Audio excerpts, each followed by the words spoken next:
जानकी किशोरी जय जय प्रभु राम। राम राम। साप्ताहिक सत्संग के लिए हमारे चैनल को जरूर सब्सक्राइब करें।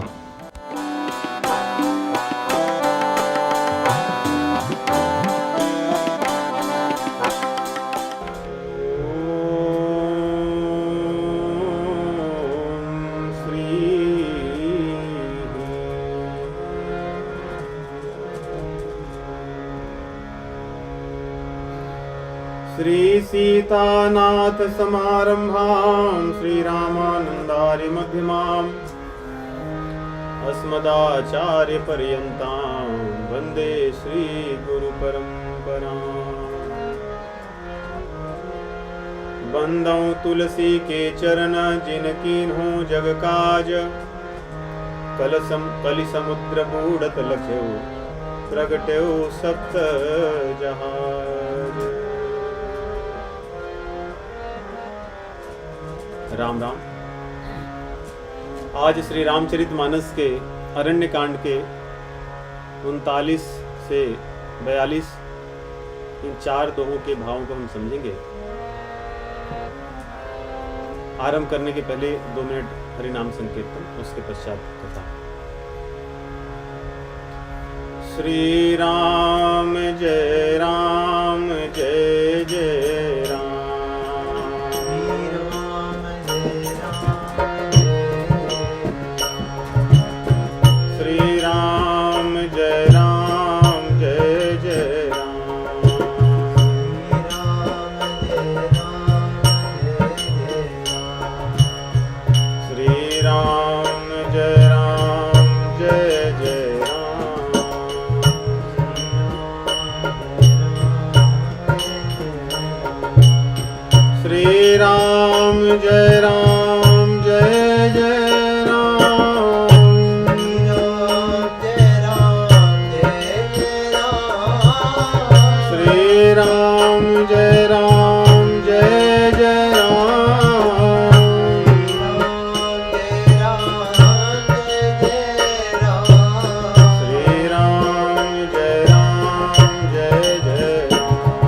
भगवान श्री रामचंद्र की वन लीला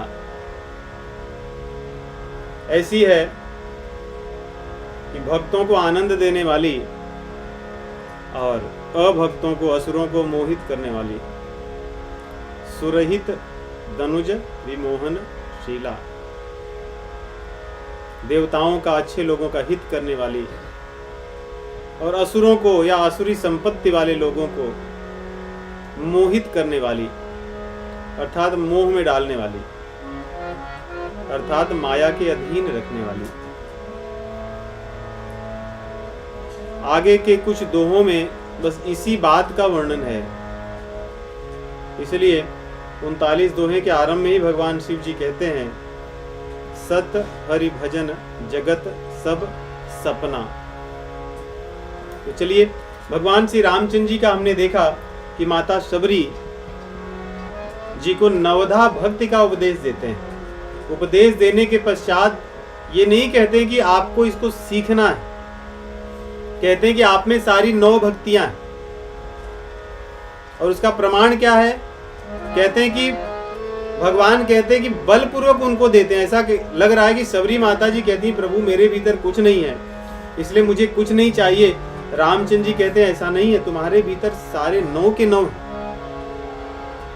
और मैं तुम्हें कुछ देना चाहता हूं बिना मांगने पर भी। वो क्या है? जीव पाव निज सहज स्वरूपा। मेरा यदि कोई दर्शन कर लेता है तो उसका अनुपम फल है, वैसा फल और कहीं नहीं मिलता। देखिए, कई बार ऐसा लगता है कि भगवान प्रसन्न हो गए तो मुझे बहुत कुछ मिल गया। ये विचार अच्छी बात है, परंतु यहीं तक विचार रुक जाए वो अच्छी बात नहीं। भगवान की प्रसन्नता कृपा से जीव को सब कुछ मिलता है। वे सारी चीजें मिलती हैं जिसकी उसको आवश्यकता होती है।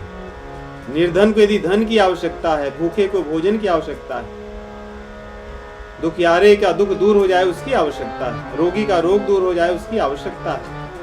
भगवान वो तो दूर कर ही देते हैं, परंतु केवल उतना ही नहीं करते। अगर केवल उतना ही हुआ है तो अर्थात भगवान ने वो सारी चीजें नहीं दी हैं जो हमें मिलनी चाहिए थी, या जो चीजें भगवान दे रहे हैं हम उसको पाना नहीं चाहते, उसके योग्य नहीं बनना चाहते। इसलिए रामचंद्र जी कहते हैं, मम दर्शन फल परम अनुपा। मम दर्शन फल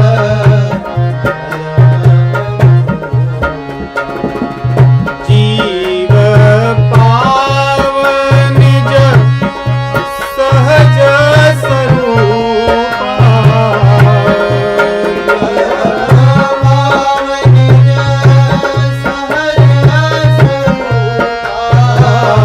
जीव पाव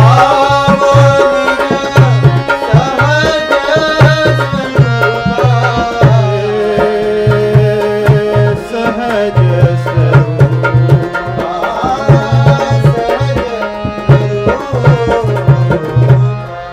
सहज स्वरूप।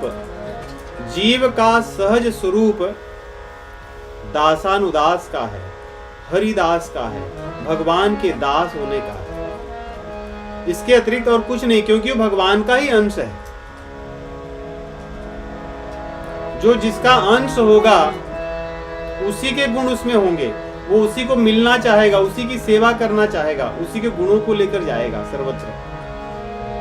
इसलिए शबरी माता जी को भगवान ने अपनी परम भक्ति प्रदान की, परम गति प्रदान की, और ये कह करके कि तुम्हारे भीतर सभी 9 प्रकार की भक्तियां दृढ़ता से हैं, केवल हैं नहीं, दृढ़ता से हैं।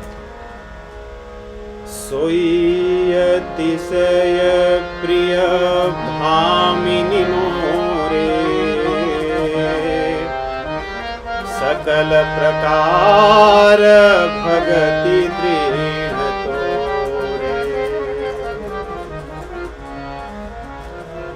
इस प्रसंग को इसलिए हम कर रहे हैं कि यहाँ इसके पहले भगवान रामचंद्र जी विरही कामी पुरुष की तरह घूम रहे थे वन में। शबरी जी से मिल करके भगवान कोई ऐसी चर्चा नहीं किए, न तो ऐसा कोई विलाप किए,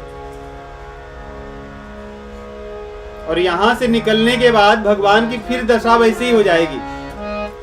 तो वो तो वही बात है, जैसे जब कहीं शूटिंग होती हो या नाट्य मंच पर कोई अभिनय होता हो, तो आरंभ करने के पहले जब कहते हैं कि हाँ अब आरंभ हो गया है, तो जो अभिनय करता होता है, अभिनेता होता है, वो आरंभ कर देता है। जो भी उसका वो पात्र जो भी भूमिका निर्वहन करता होता है, रोने का, हंसने का, लड़ने का, और जैसे उसका वो भाग पूरा हो जाता है फिर वो सामान्य रूप से रहता है।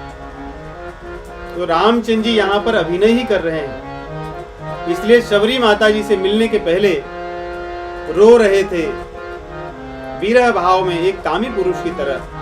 परंतु शबरी माता जी से मिलकर नवधा भक्ति की बात करते हैं। ऋषियों मुनियों को कहते हैं कि आप लोगों को भक्ति भाव सीखना चाहिए, अपने जाति पाति कुल धर्म गुण चतुराई इन सब का अभिमान तज देना चाहिए, तभी तो कोई मेरा प्रिय हो सकता है। ये शिक्षा देकर के भगवान आगे चलते हैं वन में। पुनः वन के पेड़ पौधों को देखते हैं, पक्षियों को देखते हैं, पशुओं को देखते हैं। सबको देख करके उनके मन में पुनः वही विरह भाव आ जाता है। कहते हैं कि ऐसा लग रहा है कि हाथी मुझे देखकर चिढ़ा रहा है, अपने हथनी के साथ घूम रहा है। हिरण और हरनिया मुझे देखकर चिढ़ा रही है। ये पक्षी मेरा उपहास कर रहे हैं, मुझे ललकार रहे हैं। इस प्रकार के भाव से बोलते हुए भगवान श्री रामचंद्र जी आगे चलते हैं। गोस्वामी जी लिखते हैं कि लोभ, काम और क्रोध यही जीव के शत्रु हैं। सब कुछ घूम फिरकर यही चीज है। यदि कोई कहे कि शास्त्रों में क्या निषेध की बातें की गई हैं, तो निषेध बस इतना ही है। जो कुछ भी निषेध की बात कही गई है उसका उद्देश्य अंततः यही है कि काम, क्रोध और लोभ इनको व्यक्ति अपने अधीन कर ले, तो परिवार भी सुधर जाएगा। रामायण जीने का ग्रंथ है, जीने की कला सिखाता है। कामनाएं अधीन नहीं होगी तो क्या होगा, लोभ अधीन नहीं हुआ तो क्या हुआ। घर घर में जो झगड़े हैं लोभ का ही तो है। व्यक्ति व्यस्त रहता है लेकिन परिवार के जनों के साथ समय इसलिए नहीं देता क्योंकि उसको और पाने की लालसा है। सबके पास ऐसा नहीं, परंतु अधिकतर लोगों का ऐसा ही है कि है तो बहुत कुछ, परंतु फिर भी जो समय बचा हुआ है उसको और कुछ पाने में लगाते हैं, न कि अपने जनों के लिए, न तो अपने लिए। यही लोभ है। जब पता न हो कि कितना खाना है, यही लोभ। पता न हो कि कितना रखना है और कितना देना है। यदि इसी लोभ को बढ़ा दें, घर में कोई अगर बनाए 2 रोटी किसी व्यक्ति को न दे, वो भी अपने ही खा ले, लोभ ऐसा ही है। इसी को बड़ा कर दीजिए दूसरे परिवारों में, दूसरे समाज में, दूसरे लोगों में, कि सब कुछ मैं ले लूं, मैं खा जाऊं। ये भावना ही लोभ। ये कहां से आती? इच्छा से, क्योंकि कामनाएं बढ़ती जाती हैं। इसीलिए कहते हैं कि लोभ के इच्छा, दंभ, यही उसका बल है। I want this, I need this. ये जो भावना यही लोभ की है। कभी ये व्यक्ति नहीं कहता, नहीं सोचता कि मुझे मिल गया जो मिलना था, पर्याप्त था। तो गोस्वामी तुलसीदास जी सूत्र रूप में बताते हैं कि लोभ को कैसे, कहते हैं ना, जैसे ब्लड टेस्ट होता है तो पता चलता है कि ये चीजें आपकी बढ़ गई है। तो और जब पता चल जाए ये बढ़ गई या घट गई है, तो उसके लिए व्यक्ति उपचार करता है, औषधि लेता है। यही जांच की बात बता दी है, एक रेंज बता दी है क्या है, कैसे पता चलेगा। लोभ अर्थात मेरे भीतर चाह कम नहीं हो रही, ये भी चाहिए, ये भी चाहिए, और चाहिए, और चाहिए, यही भावना। और जितना है उसको लेकर दंभ करना, ये लोभ का है। आगे काम, काम का एक बड़ा सरल बता दिए, नारी। जिन लोगों का जीवन इसी के आसपास घूमता है, बड़ा सरल है पहचानना, यही कामियों का लक्षण है। और क्रोध, वो भी बड़ा सरल है, उसमें कोई इंजीनियरिंग करने की आवश्यकता नहीं, कोई पीएचडी करके सीखने की आवश्यकता नहीं। व्यक्ति के स्वयं के वाणी से पता चल जाएगा कि मेरे भीतर क्रोध है या नहीं, मधुरता हो, प्रेम हो, विनम्रता हो। अगर ये नहीं होगा तो कर्कश वाणी होगी, चिल्ला कर बोलना, अपमानित कर देना दूसरों को, किसी को सम्मान न देना, कौन बड़ा है कौन छोटा है, कौन पूजनीय है सम्माननीय है, ये भाव न रखना, यही क्रोध है। क्योंकि क्रोध जब हम बच्चों छोटों पर करते हैं कभी, वो सकारात्मक भी हो सकता है, परंतु सदैव कर्कश वाणी के अधीन रहना, उसके अनुसार व्यवहार करना, यही लक्षण है क्रोध का। तो ये सब बता करके गोस्वामी तुलसीदास जी आगे चल ही रहे थे। यहाँ पे भगवान शिव जी अब कह रहे हैं, इनकी बातों में बड़ी सुंदर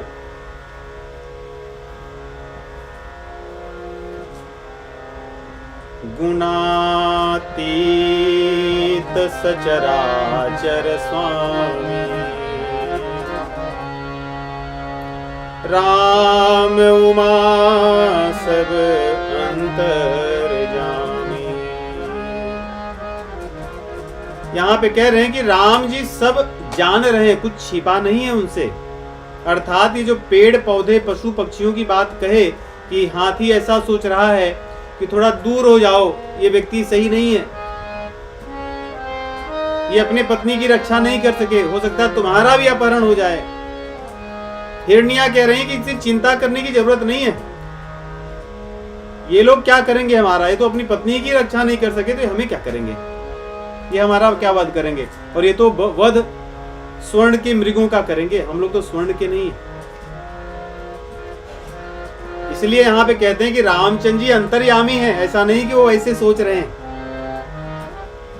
और सचराचर इसीलिए कहा क्योंकि यहाँ पे पर्वत हाथी के समान दिखता था, पेड़ पौधे जो रुके हुए हैं तो सजीव, परंतु वह स्थिर हैं एक स्थान पर, अचर है। इसीलिए कहें सचराचर, जो चर हैं वे भी, जो अचर हैं वे भी। रामचंद्र जी सबको जानते हैं, पर्वतों की गतियों को जानते हैं, नदियों को जानते हैं, जल अग्नि वायु सब तत्वों को जानते हैं, उन्हीं से तो प्रकट हुए हैं। इसलिए कोई ऐसा न सोचे, यही गोस्वामी तुलसीदास जी की लेखन शैली, भक्तिमय इस ग्रंथ का यही गुण है, यही इसकी विलक्षणता है। इस समय समय पर पग पग पर भगवान की भगवत्ता को प्रकट करते रहता है, उसको स्थापित करते रहता है। इसलिए यहाँ कहते हैं वो तो गुणातीत हैं, तीनों गुणों के ऊपर हैं। त्रिभिर गुणमयी भावई, भगवान भगवत गीता में कहते हैं, इन गुणों के ऊपर हैं भगवान, वो तो उन्हीं से प्रकट होते हैं। और राम उमा सब अंतर्यामी, ऐसा कह करके कहते हैं कि भगवान ने किया क्यों, उनकी इस लीला से जो कामी पुरुष हैं उनकी दीनता, उनकी कमजोरी दिखाई देती है। जो कामी व्यक्ति होता है ऐसे ही करता है जैसे रामचंद्र जी कर रहे हैं, उनकी दीनता, उनके दुख को दिखाते हैं, उनकी विवशता को दिखाते हैं। तो इसको देखकर व्यक्ति जो कामी है वो अपने आप को देख सकता है कि मैं ऐसे हूं, भले दिखता नहीं हूं, लेकिन जो गुणातीत लोग हैं, सज्जन है, मुझे इसी दृष्टि से देख रहे होंगे, भले मैं अपने आप को अच्छा मानता हूं। लेकिन धीरन के मन विरति दृढ़ाई, जो धीर पुरुष हैं भगवान की इस लीला से ये सीखेंगे, यदि मैं कामी होऊंगा तो मुझे ऐसे ही रोना पड़ेगा। दोनों में अंतर है। कामी व्यक्ति नहीं देखता है कि वो ऐसे ही रहता है, जैसे रामचंद्र जी यहाँ पे लीला कर रहे हैं, अभिनय कर रहे हैं। और जो धीरवान पुरुष है वो देख करके सोचता है कि मुझे ऐसा नहीं होना चाहिए, नहीं तो मैं ऐसे ही दिखूंगा दुनिया में। इस प्रकार चौपाइयों में बड़े सुंदर भाव हैं। ये कह करके कहते हैं कि काम, क्रोध और लोभ, इसका तो लक्षण मैंने बता दिया। रामचंद्र जी की कृपा से ये तीनों छूटते हैं। रामचंद्र जी इसके अधीन नहीं, जिस पर वो कृपा कर दें वही काम, क्रोध, लोभ से ऊपर उठ सकता है, वही माया से ऊपर उठ सकता है। इसलिए हमें भगवान की कृपा दृष्टि बनी रहे, कृपा दृष्टि की अभिलाषा करनी चाहिए और अपने साधना में लगे रहना चाहिए। उन्हीं की कृपा से छूट जाती है। आगे चौपाई सोनर इंद्र जाल नहीं भूला, सोनर इंद्र जाल नहीं भूला, जा पर होई सो नट अनुकूला,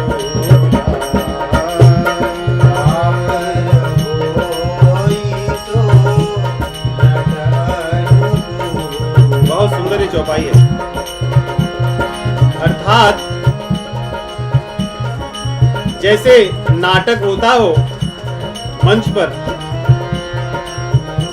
और नाटक करने वाला हमारा मित्र हो, हमें बताया हो कि आज मैं नाटक करूंगा, आप देखने आइए, वहां पर मैं ऐसे रोऊंगा, तो जब वो बताकर हमें ले जाएगा, हम बैठकर देखेंगे तो सही, उसके रोते हुए या उसके अन्य प्रकार के अभिनय करते हुए भावों को देखकर हमें लगेगा अरे ये तो मेरा मित्र है, ये तो ऐसे ही कर रहा है, ऐसा कुछ है नहीं।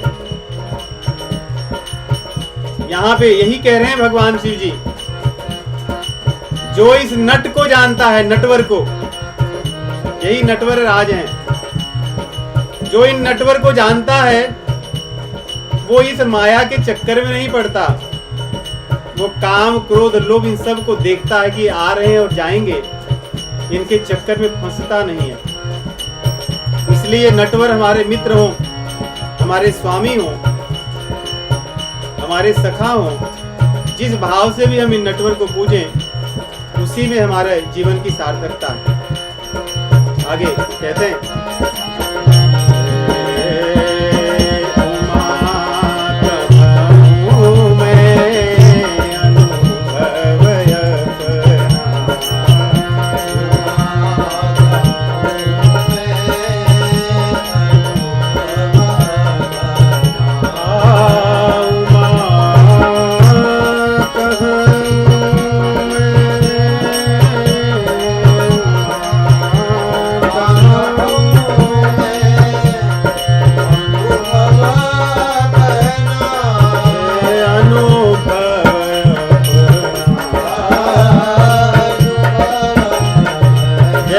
किसका अनुभव है?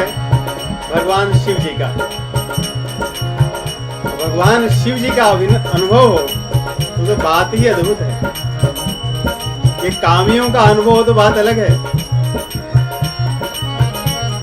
जो निष्काम है, पूर्ण काम है, ऐसे हमारे भगवान शिव जी का अनुभव है। हे उमा कहूं मैं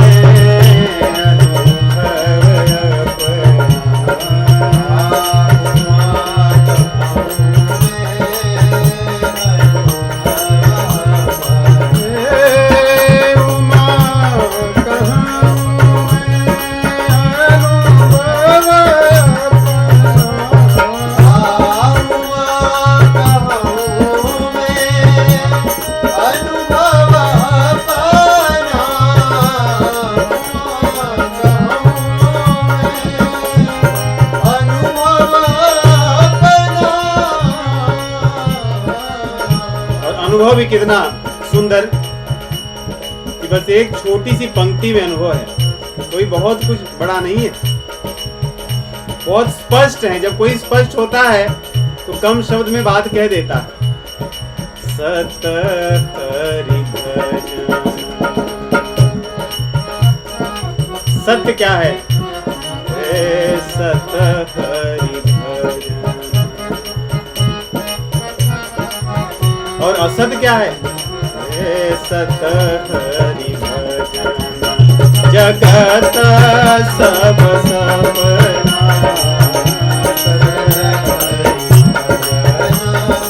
जगत सब सपना। सत हरि भजन,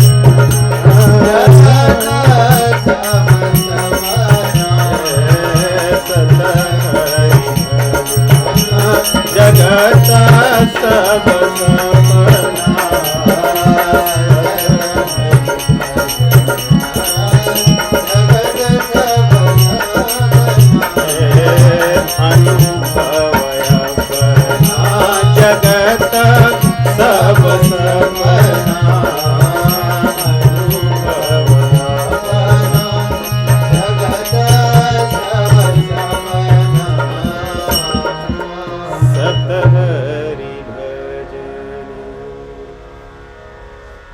सार है इस प्रसंग का, बस इतना ही।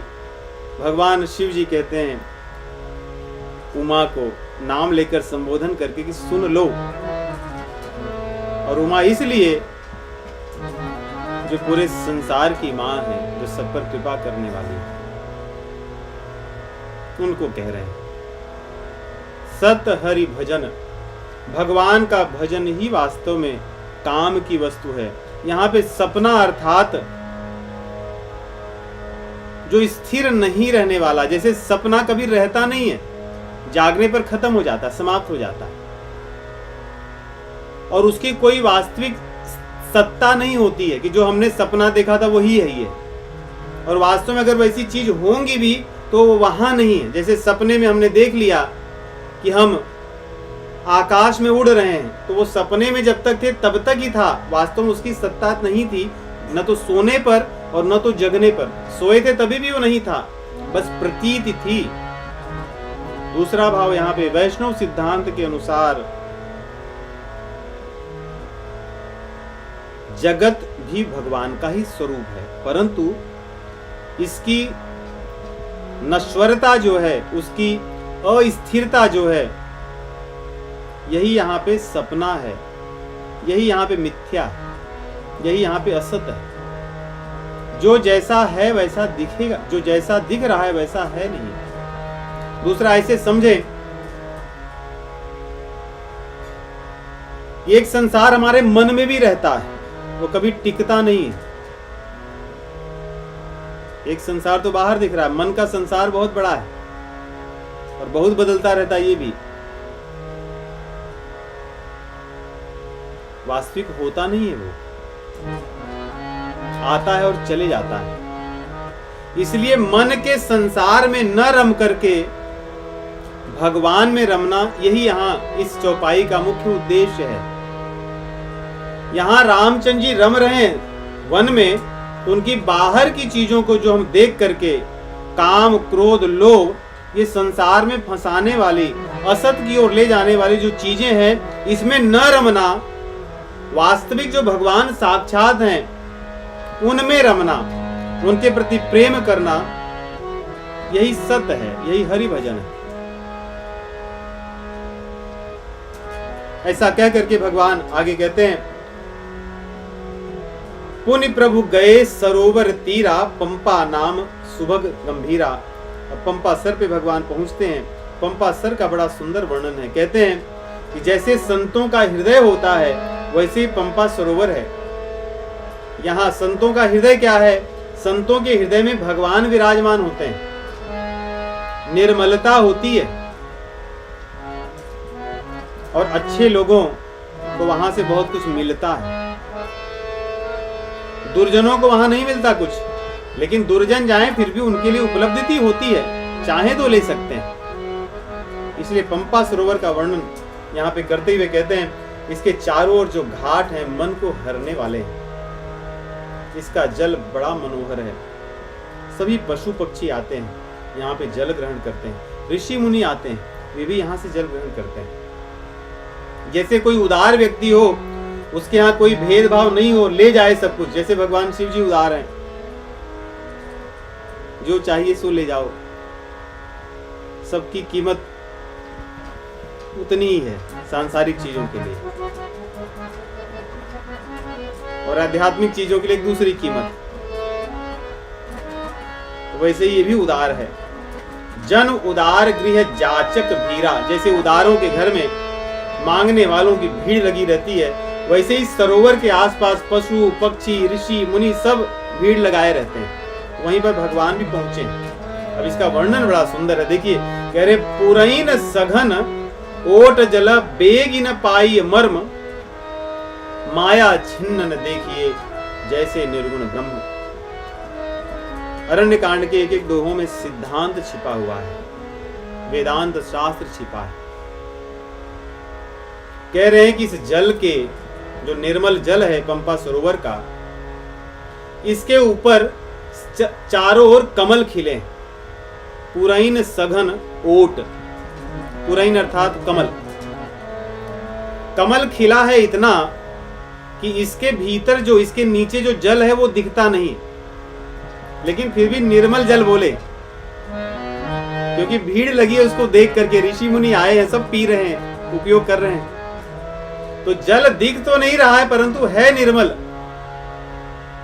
ठीक वैसे ही, और इसका कैसा है, कितना गहरा है, इसका भी कोई मर्म भेद नहीं जानता, पता नहीं लगा सकता। ठीक वैसे ही जैसे ब्रह्म है, लेकिन ब्रह्म माया के कारण हमें प्रतीत नहीं होता। ब्रह्म सर्वत्र कण कण में विद्यमान है, उसकी ही सत्ता सर्वत्र है, उसके अतिरिक्त और है क्या। ब्रह्मवादी लोग ब्रह्म को ही तो सर्वत्र देखते हैं, उसी के आनंद में तो मग्न रहते हैं, क्योंकि वो माया को नहीं देखते।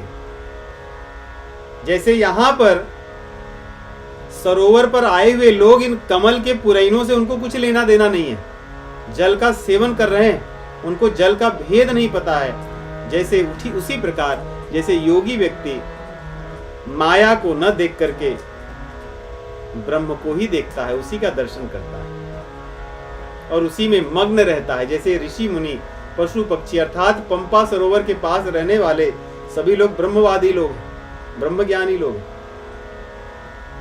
सरोवर ऐसा। और आगे इसके आगे और भी सिद्धांत को बढ़ा रहे हैं। सुखी मीन सब एक रस, अति अगाध जल माही, जथा धर्म सीलन के, दिन सुख संजुत जाही। अब ब्रह्म है, कह रहे हैं इस जल में मीन है, मछलियां हैं। अब इन मछलियों को कोई कष्ट नहीं है, क्योंकि इनको पकड़ने वाला वहां कोई नहीं है। ये सुखी है, उसमें जल में सुखी मीन जे नीर अगाधा आगे आएगा। क्योंकि कमल से ढके हुए हैं, इसलिए इन मछलियों को कोई चिंता नहीं है, इनको पकड़ने वाले कोई नहीं है। ठीक उसी प्रकार जैसे कोई व्यक्ति ब्रह्म में जब लीन रहता है, उसको किसी प्रकार का कोई कष्ट नहीं होता। संसार के जो पकड़ने वाले विषय जो जाल हैं, उस जाल में वो नहीं पकड़ाता। जैसे मछलियों को जाल बिछाकर पकड़ लिया जाता है, उसी प्रकार योगियों को विषय जाल से नहीं पकड़ा जा सकता, क्योंकि वो ब्रह्मलीन है, ब्रह्म के आनंद में मग्न रहते हैं। उन्हें काम, क्रोध, लोभ, मोह, मद, मत्सर, ये माया के जो जाल हैं, ये कुछ नहीं कर सकते, उन्हें पकड़ ही नहीं सकते, क्योंकि ब्रह्म में सुखी हैं, अंदर छिपे हुए हैं, उसी में आनंद मग्न है। आगे कह रहे हैं ठीक उसी प्रकार जैसे धर्मशील व्यक्ति सुख समृद्धि में लीन रहता है, उसको भी दुख नहीं आता। यहाँ अंतर बताए हैं कि जो ब्रह्म में लीन रहता है, उसे कोई नहीं पकड़ सकता, परंतु फिर भी जो व्यक्ति केवल धर्मवान होता है, धर्मशील होता है, दानी होता है, अपने कर्तव्यों को शास्त्रों के बताए हुए मार्ग पर चलकर करता है, उसके जीवन में धन, सुख, समृद्धि सदैव भरे रहते हैं, वो उसमें लीन रहता है, उसको दुख नहीं मिलता।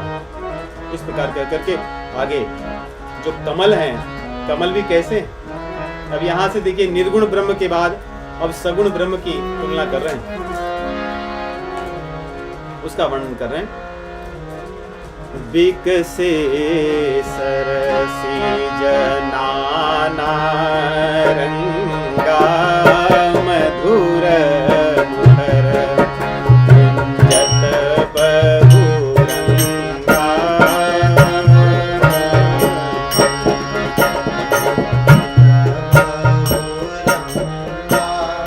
बोलत जल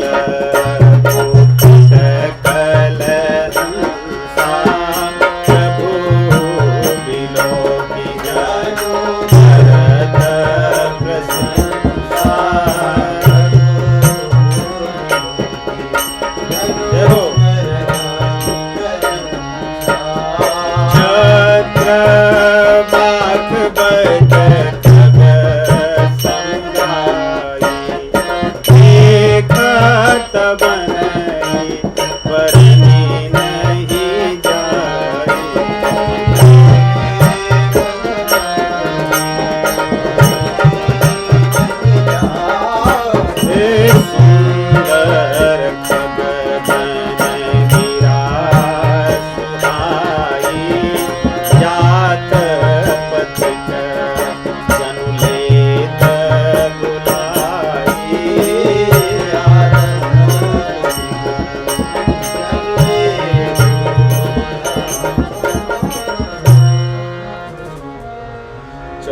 के रस इतने हैं कि हमारे जैसे तो संसार के विषय में लगे लोग इसका वर्णन क्या कर सकते हैं। बस इतने से ही मन में संतुष्टि होती है कि गोस्वामी तुलसीदास जी महाराज जी की ऐसी कृपा, इन चौपाइयों को गाने का हमें अवसर मिला है, सुनने का अवसर मिला है। अभी तक तो ब्रह्म लीन जो संत हैं उनका वर्णन किए, क्योंकि माया जैसे जल पर कमल जो है, कमल के भीतर वो लीन है जल में, इसलिए उनको कोई नहीं पकड़ सकता, जैसे ब्रह्म में लीन है। परंतु अब यहाँ पे कह रहे हैं कि उस सरोवर में कौन कौन है?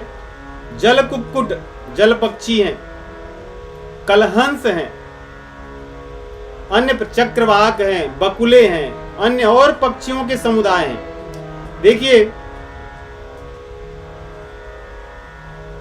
जो कलहंस अर्थात जो हंस होते हैं, जहां पर हंस होते हैं वहां पे अन्य प्रकार के जो तामसी पक्षी नहीं जाते, वहां कौवे नहीं जाते, बगुले नहीं जाते, वो दूर रहते हैं। परंतु ये सरोवर ऐसा है, यहाँ पर देखिए जल कुक्कुट, जल के जो मुर्गे हैं, बकुले हैं, कलहंस अर्थात राजहंस हैं, सब वहां पर पड़े हैं। चक्रवाक पक्षी है, ये सभी लोग वहां पर आनंद मग्न कर रहे हैं। ये कहाँ है?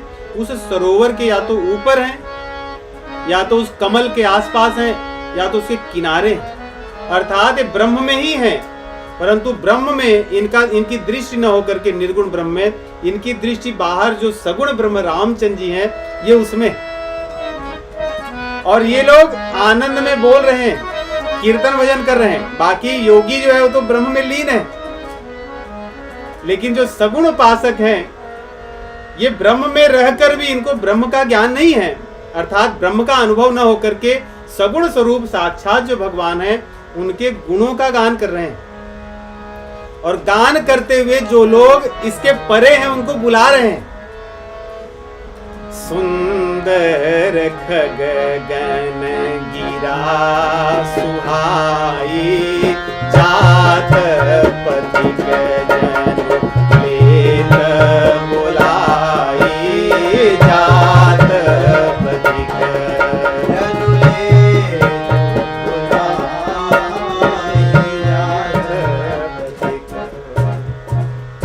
जाते हुए अन्य लोग जिनको न तो ब्रह्म का ज्ञान है न तो रामचंद्र जी के बारे में पता है, उनको बुला रहे, भैया आप कहाँ जा रहे हो, कहीं तो आनंद ले लो। या तो यहाँ पे सगुण साकार साक्षात भगवान है, या तो यहाँ पे ब्रह्म स्वरूप इस सरोवर है, कहीं तो रस लो, कहाँ भगे जा रहे हो। तो इस प्रकार इन चौपाइयों के बहुत अद्भुत अद्भुत भाव हैं। गोस्वामी तुलसीदास जी की कहते हैं भक्ति की पराकाष्ठा या उनकी स्थिति कैसी होगी, किस मनोभाव में वो रहते होंगे सदैव, इसकी कल्पना हम सांसारिक जीवों के लिए अगम्य है। तो कहते हैं किस प्रकार वहां के आसपास का वातावरण है। बहुत से आसपास मुनियों के भी वहां पे आश्रम हैं। ताल समीप मुनिन गृह छाए, चहु दिशि कानन बिटप सुहाए। अनेक प्रकार के वृक्ष हैं। यहाँ तो कुछ ही वृक्षों का नाम है। वाल्मीकि जी बहुत अधिक वृक्षों का, सभी वृक्षों का नाम लिखते हैं। उन वृक्षों का नाम सुनकर कभी कि मन में, हृदय में एक प्रेम उमड़ आता है कि अगर ऐसे, क्योंकि हम लोग भी कुछ ऐसे वृक्षों में रहे हैं। 40 साल 50 वर्ष 100 वर्ष पहले ऐसे बहुत से वृक्ष हमारे गांवों में भी थे, भारत की भूमि में एक एक स्थान पर थे। परंतु मानव ने अपनी अज्ञता के कारण उन वृक्षों से हाथ धो लिए। परंतु कुछ का यहाँ पे कहते हैं कि चंपक, चंपा के, बकुल, मौलसिरी, कदम्ब है, तमाल है, पाटल है, कटहल है, पनस जिसको कहते हैं, पलास जिसको परास लिखा है यहाँ पे, रसाल अर्थात आम, ये सब वृक्ष हैं। बहुतों को तो हम जानते भी नहीं क्या है। परंतु वाल्मीकि जी ने तो कितने वृक्षों के और कितने पक्षियों के और कितने पशुओं के नाम लिखे हैं। ऐसा लगता है कि वहीं बैठकर एक एक का नाम गिन रहे थे और लिख रहे थे। तो कहते कि वहां का वातावरण बहुत सुंदर है और वहीं पर बैठी हुई कोयल भी कुहू कुहू कोकिल ध्वनि करही कुहू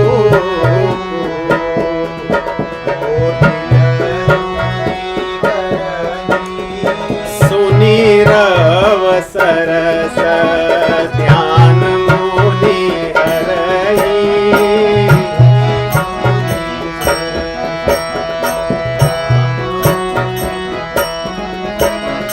सुनी रव सरस ध्यान मोहि हरहि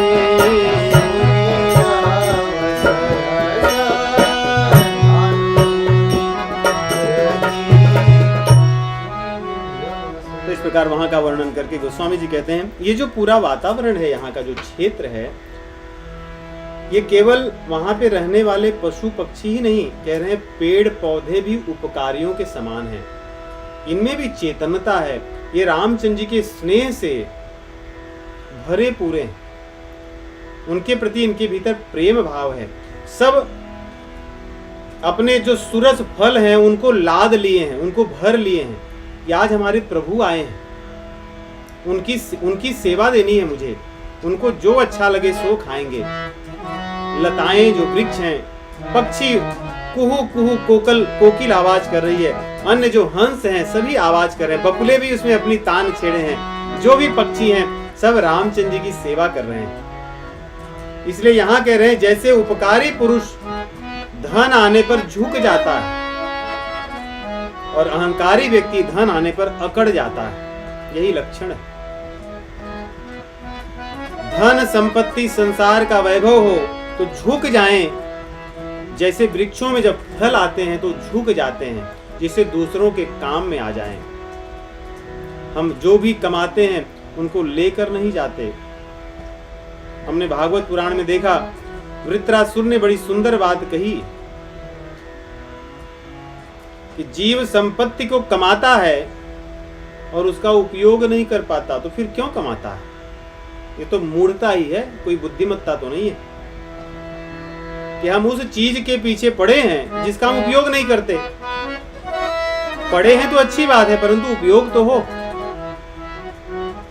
और जितनी होती है एक आदमी के काम को भी नहीं आती, बहुत बचा रह जाता है, और दूसरे लोग लेकर अगर उसका दुरुपयोग करें तो उसका पाप वो कई जन्मों तक भोगता है। इसीलिए हमारे यहाँ के लोग जो पढ़े लिखे नहीं थे, वेदों को नहीं जानते थे, वे भी इस बात को जानते थे। कहते थे पूत सपूत तो क्यों धन संचय, पूत सपूत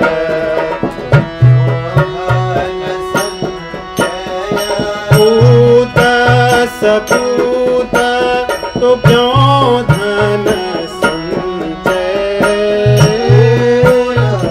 सपूत तो क्यों धन संचय, और पूत कपूत तो क्यों धन संचय, कपूत तो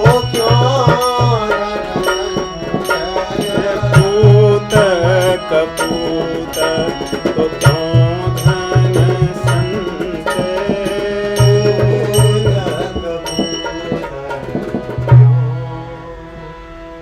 पूत सपूत, अच्छे पुत्र होंगे, अच्छी संतान होगी तो वो इतना धन कमाएंगे कि हमारे लिए तो बहुत असंभव होगा कमाना। ऐसा देखने को मिलता है, आसपास ही देखें तो जिनके बच्चे अच्छे थे उन्होंने अपने माता पिता से बहुत अधिक, कई गुना अधिक धन कमाया। तो फिर धन संचय की आवश्यकता क्या थी? वो माता पिता जो जीवन भर परेशान रहे, दुखी रहे, न तो अपना सुख भोग पाए, न तो अपने धन से किसी के जीवन में सुख पहुंचा पाए, वो तो मूढ़ता ही रह गई। और यदि पुत्र या संतान अच्छी न हो तो हम जितने भी धन को संजो कर रखेंगे, वो उसका उपयोग पाप कर्म में करेगा या करेगी तो उसके पाप को तो हम भी भोगेंगे। तो ये तो मूढ़ता ही है। तो शास्त्र की बातें अपने जीवन में हम धारण करें, आरंभ करेंगे तो कई बार ऐसा होता है कि धीरे धीरे आरंभ होता है, लेकिन धीरे धीरे करके फिर वो ज्ञान दृढ़ हो जाता है। इसलिए धन संपत्ति जो भी हमारे पास हो, दान की लत अवश्य हो, उससे भगवान को बड़ी प्रसन्नता होती है। इसलिए यहाँ कहते हैं पूरा वातावरण ही, वहां का आसपास का जो जलवायु थी वो सब दानवीर थे। ऐसा भगवान श्री रामचंद्र जी को बड़ा अच्छा लगा। वो सोचे कि चलो यहीं पर स्नान करता हूं और यहीं विश्राम करूंगा। देखिए यहाँ पे लिख रहे हैं, देखी राम यदि रुचिर तलावा, मज्जन कीन्ह परम सुख पावा। देखी सुंदर तरवर छाया, बैठे अनुज सहित रघुराया। रामचंद्र जी जो अभी तक रो रहे थे, यहाँ पे कह रहे हैं मज्जन कीन परम सुख पावा, आनंद में बैठे हैं। अब उनका अभिनय उस समय का पूरा हो गया। अब जब उनका समय आएगा फिर रोने लगेंगे। इसीलिए वाल्मीकि में तो कई ऐसे अध्याय ऐसा लगता है कि बार बार वही लिखा गया है। रामचंद्र जी खूब रोने लगेंगे, विलाप करने लगेंगे, लक्ष्मण जी समझाते हैं तो फिर प्रसन्न हो जाते हैं। कुछ समय फिर यहाँ वहां की बातें करेंगे, फिर अचानक फिर रोने लगेंगे, फिर वही बातें लक्ष्मण जी को कह करके फिर लक्ष्मण जी वही बातें समझाएंगे और भगवान फिर सामान्य हो जाते हैं। ऐसा लगता है कि वही रोल बार बार उनको करना पड़ता है और लक्ष्मण जी समझाते हैं। तो यहाँ पर भगवान अब प्रसन्न हो गए, स्नान करके बैठे। देवता लोग आए, देवता लोग स्तुति कर रहे हैं रामचंद्र जी की। ऋषि मुनि हैं, सब लोग भगवान की स्तुति किए। स्तुति करके सभी अपने अपने धाम गए। स्तुति कर रहे हैं कि प्रभु आप अच्छी एक्टिंग आपकी चल रही है, इसे करते रहिए। अपने सामान्य रूप में मत आ जाना आप, इसलिए आप करते रहिए। ऐसा ना हो कि माया की सीता गई है, आप सोचो कि चलो ठीक है वो तो माया की है, और वास्तविक सीता को आप प्रकट कर लो, बुला लो, फिर लौट जाओ। इसलिए बीच में आ करके देवता लोग अपना सुनिश्चित कर रहे हैं कि स्तुति हम कर रहे हैं, आप हमारी लाज रखिए। ऐसा कर करके अपने धाम लौट गए। अब यहाँ पर पे रामचंद्र जी देखिए बैठ करके कथाएं कर रहे हैं। जो अभी तक रो रहे थे, रस वाली कथाएं कर रहे हैं लक्ष्मण के साथ बैठ के। कथा वार्ता चल रही है सब, यहाँ वहां की बातें, पुराणों की बातें, जो इनके वंश की, रघुवंश की तथा अन्य जो राजा हो गए उनकी कथाएं सब चल रही हैं। अब इसी बीच में नारद जी को अवसर मिल गया। इतने दिन तक घूम फिर करके वो भी अपना देखते थे, लेकिन रामचंद्र जी को विरह के रूप में जब देखे थे नारद जी, तो उनके मन में आया कि अब सही अवसर है चलने का। चल के प्रभु जी के दुख को मैं पूछूंगा, और मेरी तो करनी है, देन है, जिसके कारण ये दुख सह रहे हैं। मैंने अगर इनको श्राप न दिया होता तो आज भगवान ऐसा क्यों करते हैं? अपने भक्तों पर इतना प्रेम करते हैं। इसलिए मैं चलूंगा प्रभु के पास और उनसे बातें करूंगा, उनसे कुछ पूछूंगा। बिरहवंत भगवंत ही देखी। नारद जी की दृष्टि देखिए, बिरहवंत वो देख रहे हैं लेकिन भगवान को देख रहे हैं। बिरहवंत भगवंत ही देखी, नारद मन सोच विषेखी, मोर साप सहत राम नाना दुख भारा, ऐसे प्रभु ही लोग उधाई, मुनि न बनी अवसर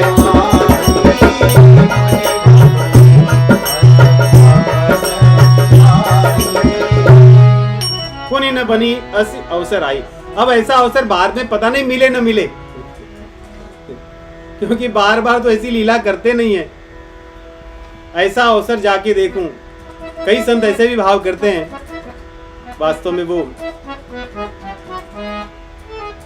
हास्य रस के रूप में कि मैं भी एक बार वीरवंत क्या व्याकुल था, उस समय आए थे प्रभु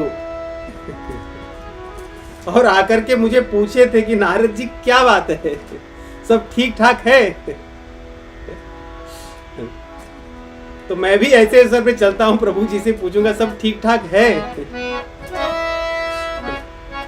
ये तो हास्य रस है, परंतु ऐसा भाव, ऐसी भाव से भक्ति में दृढ़ता नहीं होती, और वैसा भाव शायद है भी नहीं यहाँ पर। देखिए, कहते हैं ये ऐसा सोच करके नारद जी वीणा लेकर के भगवान का नाम गुणगान गाते हुए वहां पहुंचते हैं, प्रभु को सुख आसीन देखते हैं। भगवान को दुखी नहीं देख रहे हैं, विरही नहीं देख रहे हैं। भगवान तो अपनी मस्ती में है, सुख सागर यही तो है। जो आनंद सिंधु सुख राशि, जो आनंद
कह रहे हैं, गए जहां प्रभु सुख आसीना। ये तो सदैव सुख आनंद में ही रहते हैं, आनंद सिंधु है, वहीं से तो आनंद निकलता है। हम सब जो आनंद की अनुभूति करते हैं संसार में, सुख या जिसको ढूंढते हैं, जैसे मान लो सीख, जैसे मान लो अगरबत्ती जल जाए तो जो छोटी सी सीख बचती है उसको हम लें, उसको पानी में डुबा दें, डुबा करके इसे निकालें, उसके बाद उसको झटके ऐसे जोर से, तो छोटे छोटे पानी के कण कहीं कहीं गिर जाएंगे, उसी को सीकर कहते हैं। वही सीकर है, पानी के ऐसे छींटे जिसका अनुभव कर सके लेकिन दिखे ना ज्यादा। तो रामचंद्र जी तो आनंद के सिंधु हैं, उसमें सीख डुबा करके झटक देने पर जो छोटे बहुत आनंद के जल बिंदु दिखेंगे, उसी आनंद में पूरा संसार रमण कर रहा है। बस वही आनंद है जिसमें सब लोग रमे, जिसको सब पाना चाह रहे हैं, जिसकी अनुभूति कर रहे हैं। कह रहे हैं ऐसे प्रभु को जब देखते हैं नारद जी वहां पहुंचते हैं, भगवान उनका स्वागत करते हैं और उनको पास में बैठाते हैं। लक्ष्मण जी उनके चरण को धोते हैं क्योंकि संत हैं। भगवान तो नारद जी दंडवत करते हैं, भगवान उठा करके हृदय से लगा लेते हैं, पास में बैठाते हैं। तब नारद जी हाथ जोड़ करके भगवान से पूछते हैं और कहते हैं कि हे उदार रघुनायक, इसलिए कि आप मेरे कारण ही, उदारता यही है प्रभु आपकी, श्राप मैंने दिया है, लेकिन आपके मन में एक बार भी विचार नहीं आया कि नारद के कारण मैं इतना कष्ट सह रहा हूं। ऐसी आपकी उदारता है, और ऐसा कौन हो सकता है। इसलिए आरंभ भी वहीं से करें, सुनहु उदार सहज रघुनायक, सुंदर अगम सुगम वरदायक। एक तो आपकी उदारता ये कि मेरे श्राप को अंगीकार करके आप इस अपनी वन लीला को कर रहे हैं। दूसरा प्रभु, आप ऐसे सहज उदार हैं कि जो कोई नहीं दे सकता, देने की सोच नहीं सकता, वो बड़ी सरलता से आप दे सकते हैं। इसलिए मैं आपसे एक चीज और मांगता हूं। पहुंचते ही नारद जी यहाँ पर मांगने लगे। पहली चीज क्या मांग रहे हैं, आगे तो और भी चीजें पूछेंगे। जब उन्होंने ऐसे कहा कि एक चीज मुझे चाहिए, एक वरदान चाहिए, तो भगवान उनको बोलने लगी, आप ऐसा क्यों कह रहे हैं, मुझे लज्जित क्यों कर रहे हैं? ऐसी कौन सी वस्तु है जो आप चाहोगे और मैं नहीं दूंगा? आज तक ऐसा हुआ है क्या? मेरे लिए क्या आदेय है? तुम ऐसा क्या मांगोगे जो मैं नहीं दूंगा? देखिए, प्रेम से भगवान से हम भगवान को ही पा सकते हैं। भगवान के पास देने के लिए उनके अतिरिक्त और कोई श्रेष्ठ वस्तु नहीं है। इसलिए जहां भी भक्तों को जो सर्वश्रेष्ठ वस्तु देनी होती है तो भगवान स्वयं को दे देते हैं, और उनके पास और कुछ होता नहीं है। इसीलिए अगर कोई मांगता है, भगवान उनके यहाँ नहीं दे पाते तो उनके यहाँ पुत्र होकर जन्म लेते हैं, किसी के पति बन जाते हैं, किसी के मित्र बन जाते हैं, केवल इसीलिए क्योंकि उनके पास उससे अधिक श्रेष्ठ कुछ और वस्तु नहीं है। इसलिए नारद जी जब कहते हैं तो भगवान कहते हैं कि ऐसी कौन सी वस्तु है जो तुम मांगोगे मैं नहीं दूंगा, इसलिए विश्वास करके मांगो। तब नारद जी प्रसन्न होकर के हाथ जोड़ करके मांगते हैं और ढिठाई करके बात करते हैं। कहते हैं मैं एक ढिठाई कर रहा हूं, अर्थात ऐसा मुझे मांगना नहीं चाहिए, फिर भी मैं मांग रहा हूं।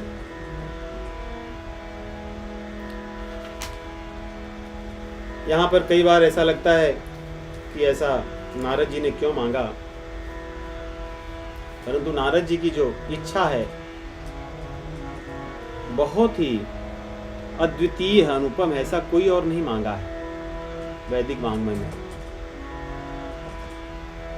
कहते हैं आपके नाम अनंत हैं, आपके सभी नामों में शक्तियां वही है। आपका कोई नाम छोटा और कोई नाम बड़ा ऐसा नहीं है, ऐसा होता ही नहीं। फिर भी मैं एक चीज मांग रहा हूं, वो आपको देना होगा कि आपका जो ये नाम राम है ये सब नामों से अधिक हो। अब यहाँ पे अधिक कह करके कुछ और बोले नहीं, अधिक क्या, अधिक हो अर्थात क्या, अधिक लिया जाने वाला हो, अधिक प्रिय हो, अधिक बोला जाने वाला हो, अधिक जाने जाना वाला हो, अधिक सरल हो लेने में। इसलिए गोस्वामी तुलसीदास जी ने नारद जी के वरदान को लिखा ही वैसे है और नारद जी ने मांगा ही ऐसे है। कहते हैं कि आपके नाम तो अनंत हैं, सब में वही शक्तियां हैं, सब में कोई कमी नहीं है किसी में एक दूसरे से, परंतु जो राम नाम है ये अधिक हो। देखने तो मिलता है नहीं, अधिक बोला जाने वाला तो है, अधिक सरल तो है, लेने में कोई कठिनाई नहीं होती है। आदमी मृत्यु शैया के पास हो तभी भी र और म ये दोनों अच्छे, ये ऐसे व्यंजन हैं, ये ऐसे अक्षर हैं कि इनको अल्प प्राण वायु से भी लिया जा सकता है। ये अल्प प्राण वायु के अक्षर हैं, दीर्घ के नहीं है। इसलिए मृत्यु शैया के पास जब व्यक्ति को बोलने की शक्ति नहीं होती है, जब प्राण वायु क्षीण हो जाती है, तब भी इन नामों को लिया जा सकता है, क्योंकि र और म ये दोनों ह्रस्व वायु ह्रस्व अक्षर है और अल्प प्राण वायु के द्वारा लिए जा सकते हैं। इसलिए नारद जी का बहुत सुंदर गाते हैं, यद्यपि प्रभु के नाम अनेका,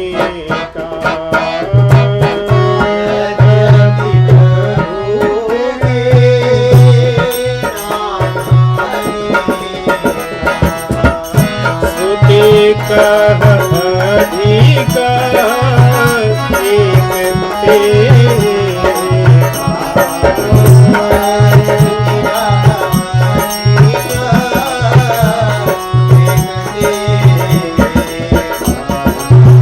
स्तुतियां बहुत एक से बढ़कर एक है, अर्थात सभी नामों का महात्म्य विष्णु सहस्त्र नाम में भगवान के एक एक नाम का आचार्यों ने व्याख्या की है, एक एक नाम की।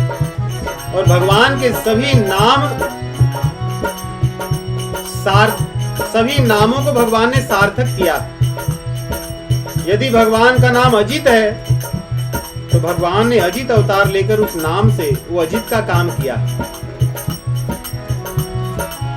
कोई भी ऐसा नाम नहीं है जिसको भगवान ने सार्थक न किया हो, उस नाम के द्वारा वैसी लीला न की हो। सोचिए, अनंत नाम है फिर भी अनंत लीलाएं भगवान ने की। इसलिए कह रहे हैं एक से बढ़कर एक है सब। ऐसा नहीं कि आप किसी नाम के लिए अवतार न लिए हो, किसी नाम के लिए आपने लीला न की हो। हम भागवत पुराण में आगे देखेंगे कि भगवान के सभी नामों के लिए भगवान ने अवतार लिए, लीलाएं की हैं। इसलिए कहते हैं फिर भी राम सकल नाम पे अधिकार,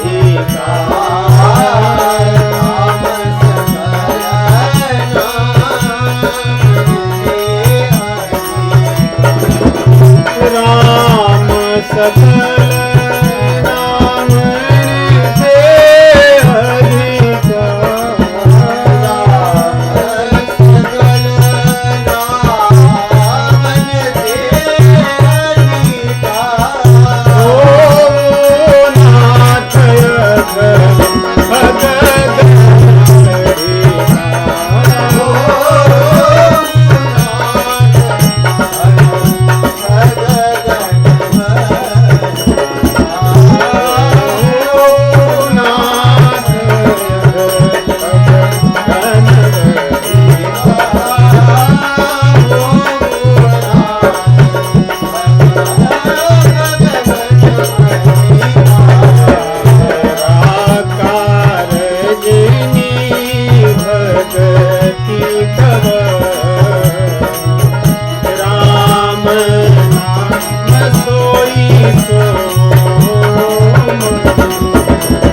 यही उन्होंने मांगा कि आपका जो नाम राम है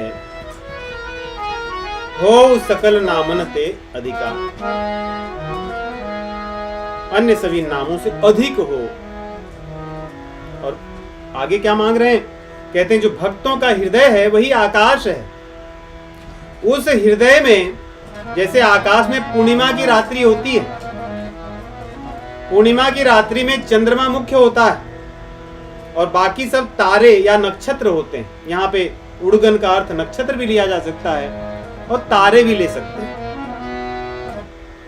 कह रहे हैं कि जैसे पूर्णिमा की रात में चंद्रमा की शोभा अपनी अलग ही होती है और बाकी सब जो तारे हैं या अन्य नक्षत्र हैं उसकी शोभा अपनी बढ़ाते हैं, परंतु मुख्य रूप से चंद्रमा के कारण ही वो पूर्णिमा रात जानी जाती है, उसी से इसकी शोभा है। उसी प्रकार भक्तों का जो हृदय है वो आकाश है, उसके हृदय में जो भक्ति है वही पूर्णिमा की रात्र है।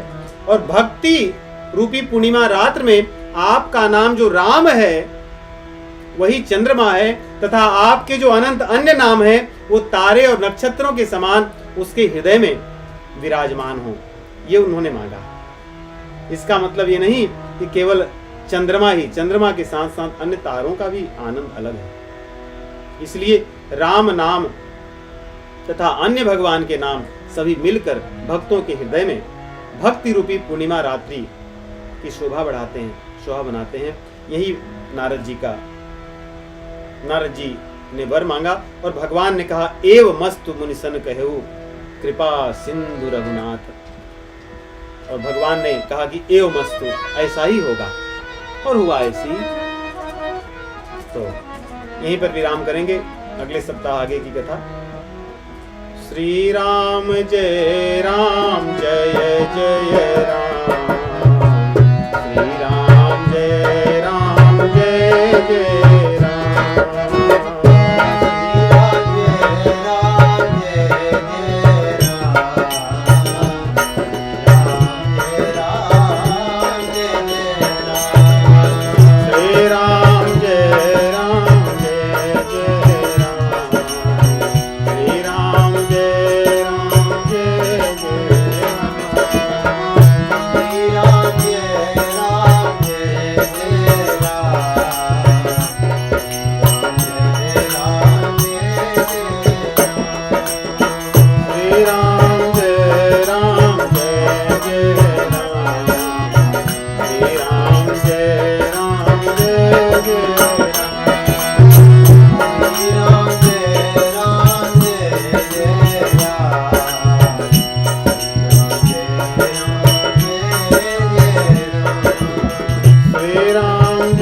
राम राम।